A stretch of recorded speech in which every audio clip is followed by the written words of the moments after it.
শিক্ষার্থীরা, আশা করি ভালো আছো সবাই। একেএমএস অনলাইন ক্লাসে সবাইকে স্বাগতম। এই পর্যন্ত একেএমএস অনলাইন ক্লাস নবম শ্রেণীর বেশ কিছু ক্লাস হয়েছে, কিন্তু আজ প্রথম ব্যবসা উদ্যোগ ক্লাসটি হচ্ছে। ব্যবসা উদ্যোগে আমরা আজকে চতুর্থ অধ্যায় সম্পর্কে পড়ব। অর্ধবার্ষিকের সিলেবাসে যা ছিল, চতুর্থ অধ্যায়টাই সর্বশেষ অধ্যায় ছিল। সেক্ষেত্রে চতুর্থ অধ্যায়টাও অনেক বড়। দেখো, চতুর্থ অধ্যায় মালিকানার ভিত্তিতে ব্যবসায়। মালিকানার ভিত্তিতে ব্যবসায় আসলে কি জিনিসটা সেটা আমরা জানবো। ব্যবসায় বিভিন্ন ধরনের শ্রেণী বিভাগ আছে, আকার, আকৃতি, কিছু বৈশিষ্ট্য, এগুলো মিলে আমরা ব্যবসা প্রতিষ্ঠানকে ভাগ করে থাকি। এগুলোর ভিত্তিতে ব্যবসা প্রতিষ্ঠানকে আমরা বলবো মালিকানার ভিত্তিতে ব্যবসায়। মালিকানার ভিত্তিতে ব্যবসায় 5 প্রকার। মালিকানার ভিত্তিতে ব্যবসায় 5 প্রকার। প্রথম যে প্রকারটা এক মালিকানা ব্যবসায়। এক মালিকানা ব্যবসায়। 2 নাম্বার হচ্ছে অংশীদারি। অংশীদারি ব্যবসায়।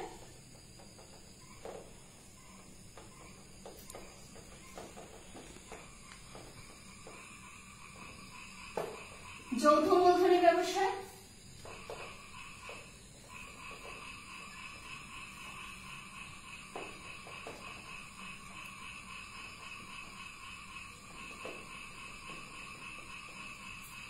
4 নাম্বার হচ্ছে সমবায় ব্যবসায়।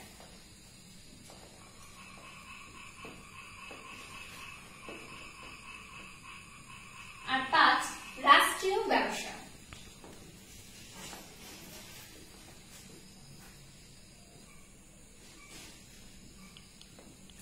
আচ্ছা, এখন আমরা এই যে 5টা মালিকানার ভিত্তিতে ব্যবসা করলাম, এই 5 ধরনের ব্যবসার মধ্যে এক মালিকানা ব্যবসায় হচ্ছে আমাদের দেশের সবথেকে জনবহুল বা খুব পরিচিত একটা ব্যবসা।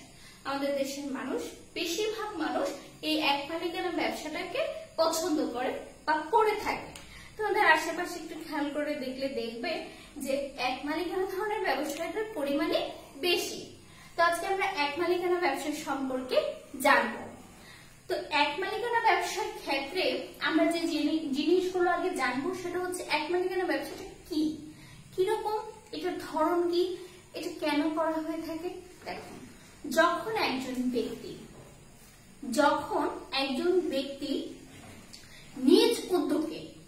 নিজের উদ্যোগে নিজস্ব অর্থায়নে ছোট পরিসরে একটি ব্যবসা প্রতিষ্ঠান স্থাপন করে, সেটাকে এক মালিকানা ব্যবসা বলে। একজন ব্যক্তি তার নিজস্ব উদ্যোগ, নিজস্ব অর্থায়ন, নিজস্ব চেষ্টায় একটি ব্যবসা প্রতিষ্ঠান স্থাপন করে এবং এটা সমস্ত দায়ভার তার উপর নিহিত থাকে। এটাকে আমরা এক মালিকানা ব্যবসা বলবো। প্রশ্নে আসে, এক মালিকানা ব্যবসা কাকে বলে বা এক মালিকানা ব্যবসা কি। এক মালিকানা ব্যবসাটা ঠিক একই রকম। এছাড়া দেখো, এই প্রতিষ্ঠানটাকে বলা হয় সব থেকে প্রাচীনতম প্রতিষ্ঠান। এক মালিকানা ব্যবসা হচ্ছে সব থেকে প্রাচীনতম প্রতিষ্ঠান বা সংগঠন। এছাড়াও এখানে আরো বেশ কিছু আছে, যে নিজস্ব উদ্যোগে স্বল্প অর্থ নিয়ে যখন একজন ব্যক্তি একটি ব্যবসা প্রতিষ্ঠান স্থাপন করে, সেটাকে এক মালিকানা ব্যবসা বলে। অর্থায়ন দেখো, এক মালিকানা ব্যবসার সংজ্ঞা জানলাম। এক মালিকানা ব্যবসার অর্থায়ন কিভাবে হতে পারে, এটা খুবই সিম্পল। যেহেতু ব্যক্তি একা, সে একাই অর্থ আদান করবে। সেটা হতে পারে ছোট বা ক্ষুদ্র আকারে স্বল্প পুঁজির ঋণ হতে পারে, অথবা বন্ধু বান্ধব, আত্মীয় স্বজনের কাছ থেকে ধার নিতে পারে। এইরকম কিছু থেকে অর্থায়ন করতে পারে। সেই ক্ষেত্রে দীর্ঘমেয়াদী ঋণের কোনো জায়গা নেই। আবারও বলছি, স্বল্প পুঁজি বা স্বল্প মেয়াদী কিছু ঋণ নিতে পারে, কিন্তু দীর্ঘমেয়াদী ঋণ এখানে অন্তর্ভুক্ত হয় না। তারপর দেখো, শুধু তাই নয়, এই ব্যবসাটার জন্য, এক মালিকানা ব্যবসার জন্য যেটা করতে হয় সেটার মধ্যে মূলত আমরা জানি যে কোনো ধরনের ব্যবসা প্রতিষ্ঠানের ক্ষেত্রে একটা ট্রেড লাইসেন্স প্রয়োজন। এক মালিকানা ব্যবসা স্থাপন করার পূর্বে পৌরসভা থেকে একটা ট্রেড লাইসেন্স সংগ্রহ করতে হয়। সেটা হতে পারে ব্যক্তির নিজ নামে বা কারবারের নামে। যেহেতু এই প্রশ্নটার উত্তরে এরকম বলা আছে যে যেহেতু কোনো ব্যক্তি নিজেই কারবারের মালিক এবং তার কারবারটিও তার নিজ নামে পরিচালিত হয়, সেজন্য আমরা বলবো যে মালিক নিজেই ব্যবসা প্রতিষ্ঠানে অর্থায়ন করে বা তার নিজ নামে ট্রেড লাইসেন্সটি করতে পারে। আমরা যদিও হিসাব বিজ্ঞানের ভাষায় বলবো কারবার আর ব্যক্তি এক নয়। দেশে প্রায় ৮০% মানুষ এক মালিকানা ব্যবসা প্রতিষ্ঠান স্থাপন করে এবং এইভাবেই ব্যবসা প্রতিষ্ঠান পরিচালনা করে। আসলে আমাদের আশেপাশে যত জায়গায় দেখো, সাধারণত আমরা ছোট পরিসরে একটা চায়ের টং, মুদির দোকান, হ্যাঁ সবজি বিক্রেতা, এই সবগুলোই হচ্ছে কি আমাদের এক মালিকানা ব্যবসা। এমনকি যারা হাঁস মুরগি পালন করে, মুচির দোকান, ক্ষুদ্র থেকে ক্ষুদ্র পরিসরগুলোকেও আমরা এক মালিকানা ব্যবসার অন্তর্ভুক্ত করব। আচ্ছা, এখন দেখো এক মালিকানার কিছু বৈশিষ্ট্য আছে। এক মালিকানার বৈশিষ্ট্য, আমরা এক মালিকানার কিছু বৈশিষ্ট্য সম্পর্কে জানবো। তো প্রথম যে বৈশিষ্ট্যটা আছে, এক মালিকানার ক্ষেত্রে যে প্রথম বৈশিষ্ট্যটা আছে, দেখো আমি বলেছিলাম যে আমরা এক মালিকানার বৈশিষ্ট্যটা সম্পর্কে জানবো। তো এক মালিকানার বৈশিষ্ট্যের মূলধন আমরা সংজ্ঞাটার মধ্যে যেরকম পড়েছিলাম ঠিক একই রকম হচ্ছে। এক মালিকানার সংগঠন ব্যক্তি নিজে করে থাকে এবং নিজস্ব পুঁজি দ্বারা এই ব্যবসা প্রতিষ্ঠান পরিচালনা করা হয়। এছাড়াও মূলধন সংগ্রহের ক্ষেত্রে আত্মীয় স্বজন, বন্ধু বান্ধব, স্বল্প পুঁজির ঋণ এগুলো নিয়ে থাকে। এছাড়া দেখো ব্যবসার আকার, আগেই বললাম যেহেতু মালিক একজন, এক মালিকানা কারবারের মালিক একজন, তাহলে আকারটা কি হবে? খুব বড়। এক মালিকানা ব্যবসার আকার কি খুব বড় হওয়ার কথা না, ক্ষুদ্র ক্ষুদ্র আকারের হয়ে থাকে এক মালিকানা ব্যবসায়। এছাড়া দেখো ঝুঁকি, ব্যবসা মানে লাভ হবে আবার কি হবে, লোকসান হবে। লাভ এবং লোকসান এই দুই মিলিয়ে ব্যবসা। এখন দেখো এক মালিকানা ব্যবসা হলে যেহেতু মালিক নিজে অর্থায়ন করেছে, অনেক অনেক লাভ হলো, সেটা সম্পূর্ণই কার? মালিকের। আবার ঝুঁকির সম্মুখীন যখন হবে বা লোকসান যখন হবে, ঠিক তখন সেটা কাকে বহন করতে হবে? ঠিক মালিককেই বহন করতে হবে। সেজন্য বলা হচ্ছে এক মালিকানা ব্যবসার ঝুঁকি অত্যধিক।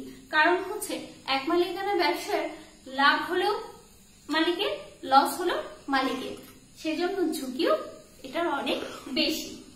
সত্তা, একটু আগেই বললাম যে আমাদের হিসাব বিজ্ঞানের ভাষায় কারবার এবং ব্যক্তি ভিন্ন।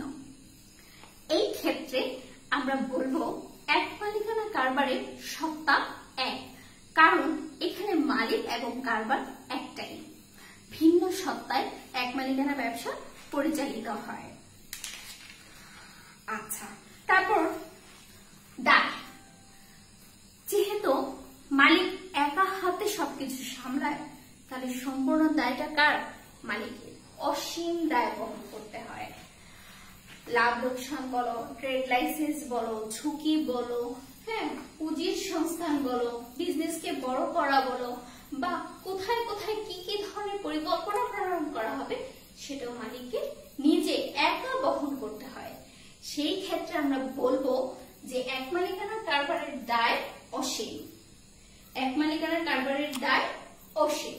আইনগত ঝামেলা, হ্যাঁ এই আইনগত ঝামেলা বলতে যেটুকু বোঝায়, সেই আইনগত ঝামেলা বলতে আমরা বলবো যে এক মালিকানা ব্যবসায় সেরকম কোনো আইনি ঝামেলা নেই। এক মালিকানা কারবারে তেমন আইনি কোনো ঝামেলা নেই। এর মূল কারণটা এরকম যে যেহেতু কারবারের নামে ব্যক্তি নিজ নামে কারবার প্রতিষ্ঠা করতে পারছে, সেহেতু এখানে আইন কোনো ঝামেলা নেই। আর কোনো অংশীদার নেই, ঝুঁকির বন্টন হবে না, মূলধনের বন্টন হয় না। সেই ক্ষেত্রে মালিক তার নিজের মতো করে ব্যবসা প্রতিষ্ঠান স্থাপন করতে পারে। এখন এটা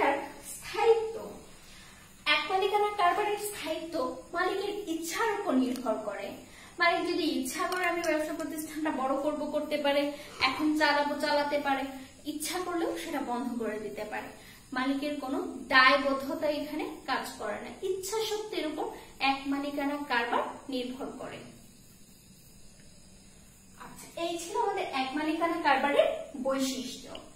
এছাড়া দেখো আমরা কিছু ক্ষেত্র সম্পর্কে জানবো, যে এক মালিকানা কারবারের কি কি ধরনের ক্ষেত্র বা উৎস আছে। এখানে ক্ষেত্র বলতে বেশিরভাগ যেটা আমরা বুঝবো সেটা হচ্ছে এক মালিকানা কারবারের উৎসগুলো কি কি।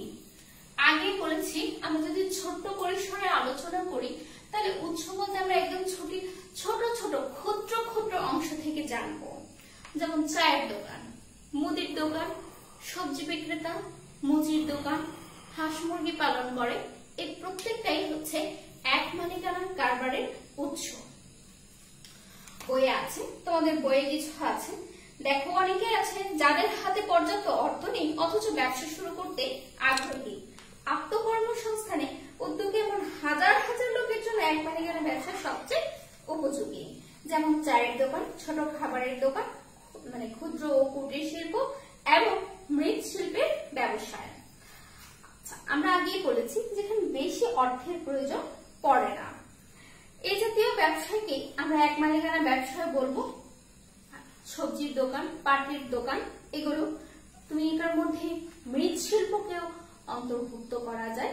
যারা কোমর আছে, ছোট ছোট কোমরের দোকান, হ্যাঁ, মাটির জিনিসপত্র তৈরি করে বিক্রি করে।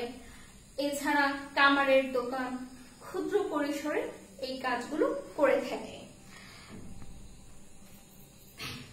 ঝুঁকি একেবারে কম, সেগুলো এক মালিকানার জন্য বেশি উপযোগী। হ্যাঁ, হস্তশিল্পের যে কাজগুলো এগুলো এক মালিকানার জন্য বেশি উপযোগী, কারণ এগুলোতে ঝুঁকি কম, নিজেরা তৈরি করছে, নিজেরাই কি করছে, বিক্রয় করছে। তারাই এই ধরনের ব্যবসা বেশি পছন্দ করে। আচ্ছা, কিছু কিছু ব্যবসা আছে যেগুলো প্রদত্ত পণ্য এবং সেবার চাহিদা বিশেষ এলাকা, বিশেষ শ্রেণীর মধ্যে আছে। যেমন দেখো আমাদের স্কুলের সামনে একটা ছোট্ট লাইব্রেরি, মানে বইয়ের দোকান, খাতা কলম পেন্সিল যা আছে সব পাওয়া যায়। স্কুলের সাথে একটা ফুচকার দোকান, বাদাম বিক্রেতা, ঝালমুড়ি বিক্রেতা, এছাড়াও দেখো তুমি একটু চিন্তা করলে আচার বিক্রি করছে বা একটা পাপড় জাতীয় জিনিস, সবাই কিন্তু এক মালিকানা ব্যবসার আওতাভুক্ত। কারণ নিজ উদ্যোগে, নিজস্ব চেষ্টায়, নিজস্ব পরিশ্রমে যখন ব্যবসা করে সেটাকে আমরা বলবো এক মালিকানা ব্যবসায়। এছাড়া দেখো একটু শিল্প কারখানার দিকে যদি যাও তো সেই ক্ষেত্রে দেখবে একটা রিক্সার গ্যারেজ আছে বা অটো রিক্সা স্ট্যান্ড আছে, দেখবে আশেপাশে 2-3 অটো রিক্সা ঠিক করে এরকম দোকান আছে, বা মেকানিকের দোকান আছে। হ্যাঁ, বাজারে গেলে দেখবে এখানে টিভি, ফ্রিজ ঠিক করা হয়। এগুলো আমরা এক মালিকানা ব্যবসার অন্তর্ভুক্ত করব। যদিও এগুলো কি ধরনের কাজ করবো আমরা, আত্মকর্মসংস্থানমূলক কাজ, কিন্তু এগুলো এক মালিকানা ব্যবসার অন্তর্ভুক্ত। এছাড়া দেখো তোমার বাসার আশেপাশে লন্ড্রির দোকান, পোল্ট্রি ফার্ম, এগুলো এক মালিকানা ব্যবসায় অন্তর্ভুক্ত। এছাড়া দেখো আমরা যদি বলি, তোমরা একটু খেয়াল করলে দেখবে যে সকালবেলা প্রচুর পরিমাণ ভ্যান গাড়ি নিয়ে সবজির জন্য ডাকছে, সবজি বলে ডাকছে। এই যে লোকগুলো কাজ করে, এই প্রত্যেকটা কাজেই তাদের এক মালিকানা কারবারে অন্তর্ভুক্ত। এত ভিন্নভাবে বলার এই কারণ, তোমরা ঝামেলা লাগাবে আসলে কোনটা এক মালিকানা কারবার, কোনটা আত্মকর্মসংস্থানমূলক উদ্যোগ। আত্মকর্মসংস্থানমূলক উদ্যোগ যখন ক্ষুদ্র পরিসরে একজন ব্যক্তি করে থাকে তখন সেটাকে আমরা বলবো এক মালিকানা ব্যবসা। সব আত্মকর্মসংস্থানমূলক ব্যবসা কিন্তু এক মালিকানা নাও হতে পারে, মাঝারি আকারের হতে পারে, বা আত্মকর্মসংস্থান এক সময় এরকম হয় যে বৃহৎ ফ্যাক্টরি হতে পারে, অংশীদারিত্ব হতে পারে। কিন্তু মনে রাখবে আত্মকর্মসংস্থানমূলক ব্যবসায় যে অংশগুলো একজন মালিক তৈরি করে থাকে সেগুলোকে এক মালিকানা কারবার বলা হয়ে থাকে। এছাড়া দেখো এক মালিকানা কারবারের মধ্যে আরো কিছু জিনিস অন্তর্ভুক্ত হয়। প্রকৌশলী, ধার একটা আলাদা কি আছে, তুমি গেলে একজন প্রকৌশলীকে পাবে।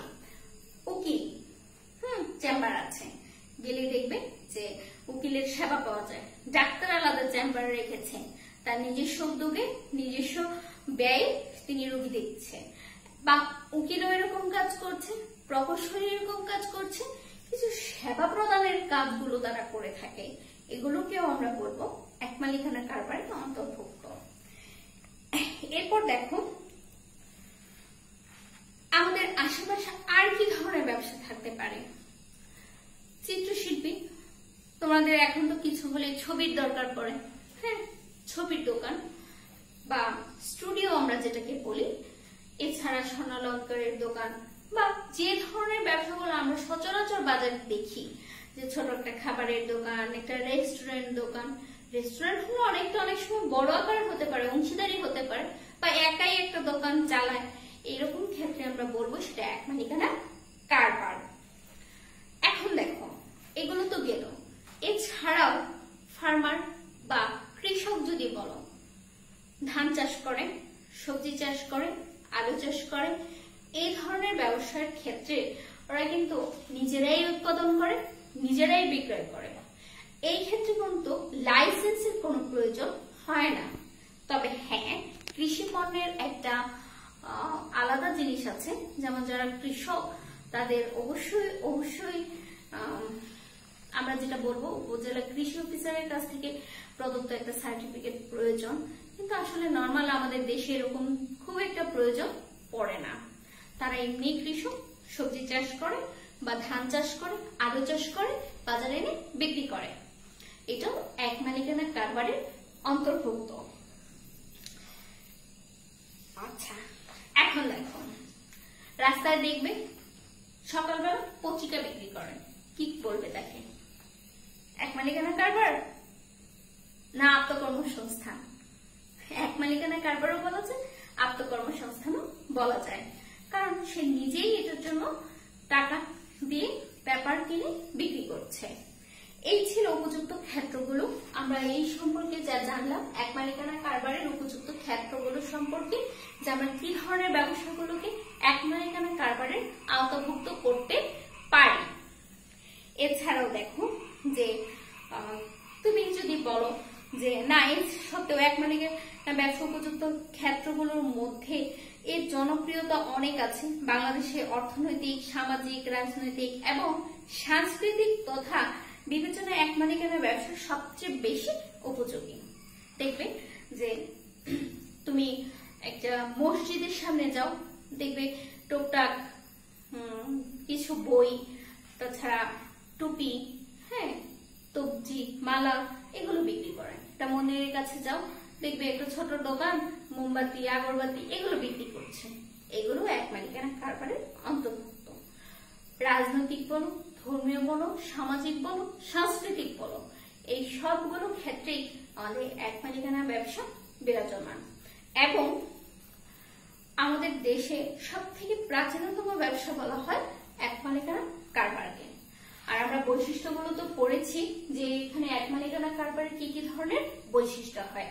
শেষ দেখো কিছু সুবিধা, কিছু অসুবিধা তো অবশ্যই আছে। আমরা শুধু এক মালিকানা কারবার করব, সুবিধা অসুবিধা বিবেচনা করব না, তা তো না। এক মালিকানা কারবারের কিছু সুবিধাও থাকে, কিছু অসুবিধাও থাকে। আমরা এই সুবিধা আর অসুবিধাগুলো সম্পর্কে একটু জানবো। দেখো, আজকে মালিক অসুস্থ, তার খুব সংখ্যার ক্ষেত্রে দেখবে এক মালিকানা কারবারের, আমি আগেই বলেছি যে এক মালিকানা কারবারটা কিরকম হয়। একজন উদ্যোক্তা স্বল্প পুঁজি নিয়ে নিজস্ব প্রচেষ্টায় একটা ব্যবসা স্থাপন করেছে, তার মালিক সে নিজেই, এই জন্য সেটা এক মালিকানা কারবার। সেটার সুবিধা কি হতে পারে? লাভটা সম্পূর্ণ একা, সুবিধা, দায়ভার থাকে, লস থাকে, লোকসান থাকে, একাই ভোগ করতে হবে। যদি আরেকজন অংশীদার থাকতো, দুইজনে ভোগ করতে পারত। দ্বিতীয় ক্ষেত্রে দেখো, একা দায় নিতে হবে। আজকে অসুস্থ, দোকানে যাবে না, সেটা হবে না। অসুস্থ থাকলেও যেতে হবে, আরেকজন থাকলে সে যেতে পারত। এটা একটা আছে। পুঁজি বলো, অর্থের সংস্থান বলো, কষ্ট করে তাকে একাই অর্থ সংস্থান করতে হয়। অংশীদারি কারবারের মতো 2 জন বা 3 জন অংশীদার হওয়ার সুযোগ থাকে না। এছাড়া আর কি কি আছে? সত্তা। তার একার নাম যদিও সে ভালো ব্যবহার করতে পারে, কিন্তু অসুবিধা কি? অসুবিধা এটাই যে যদি কখনো কোনো মামলা মোকদ্দমা এগুলোতে অন্তর্ভুক্ত হয়, তখন কিন্তু কারবারটিও সেখানে অন্তর্ভুক্ত হয়। আইনগত ঝামেলা যেহেতু কম, সেই ক্ষেত্রে কোনো ধরনের অসুবিধা যখন করা হয়, তখন সে আইনের সাহায্যে সেরকম সুবিধা পাওয়া যায় না, কারণ তার আইনগত সেরকম কোনো জটিলতা থাকে না। এই হচ্ছে আমাদের এক মালিকানা কারবারের সুবিধা এবং কিছু অসুবিধা। আজকে এই পর্যন্তই। আগামী দিন আমরা অংশীদারি ব্যবসা